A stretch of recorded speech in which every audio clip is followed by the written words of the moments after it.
Yummy cooking ফ্যামিলিতে সবাইকে স্বাগতম। যারা নতুন নতুন রান্না শিখতে চান এই চ্যানেলের ভিডিও দেখুন এবং ইয়াম্মি কুকিং ফ্যামিলি ফেসবুক পেজকে ফলো এবং ইউটিউব চ্যানেলকে সাবস্ক্রাইব করুন।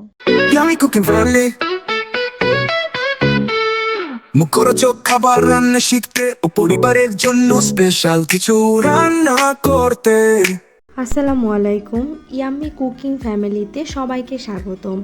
আজকে আমি করব পটলের মজাদার একটি রেসিপি, পটল ভর্তা। তো এর জন্য আমি পটলগুলোকে কুচি কুচি করে কেটে নিব।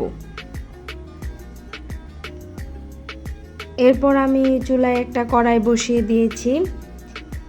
এরপর আমি পটলগুলো দিয়ে দিব।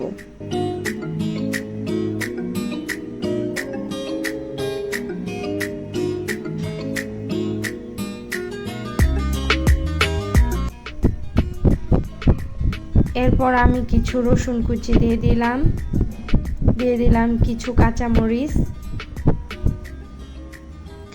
এবং দিয়ে দিলাম অল্প একটু পানি। এরপর আমি ঢাকনা দিয়ে ঢেকে দেব পটলগুলো ভালোভাবে সিদ্ধ হওয়ার জন্য। এই তো প্রায় 10 মিনিটের পর ঢাকনা খুলে দেখলাম আমার পটলগুলো ভালোভাবে সিদ্ধ হয়ে গেছে। এরপর আমি পটলগুলো তুলে নেব এবং পটলগুলো আমি ভালোভাবে পাটায় পিষে নেব। আপনারা চাইলে ব্লেন্ডারে ব্লেন্ড করে নিতে পারেন। আমার কাছে পাটায় পিষা ভর্তা অনেক ভালো লাগে, এই জন্য আমি ভর্তা করলে পাটায় পিষে নেই।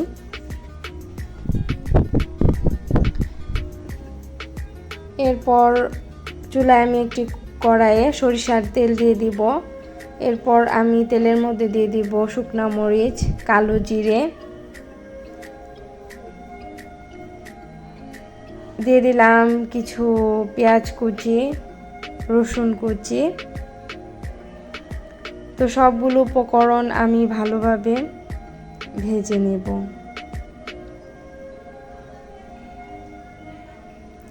উপকরণগুলো ভালোভাবে ভাজা হয়ে গেলে বেটে রাখা পটলগুলো আমি দিয়ে দিব।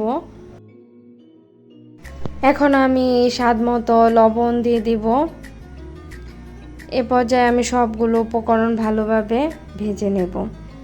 এই রেসিপিটা গরম ভাতের সাথে খেতে খুবই সুস্বাদু হয়। পটলটা থেকে পানি যখন শুকিয়ে যাবে তো আমি একটা বাটিতে তুলে পরিবেশন করব। এই তো হয়ে গেল আমার মজাদার পটল ভর্তা। আপনারা বাসায় ট্রাই করবেন, খুবই সুস্বাদু এই রেসিপিটা। ধন্যবাদ সবাইকে। ইয়াম্মি কুকিং ফ্যামিলি মুখরোচক খাবার রান্না শিখতে ও পরিবারের জন্য স্পেশাল কিছু রান্না করতে।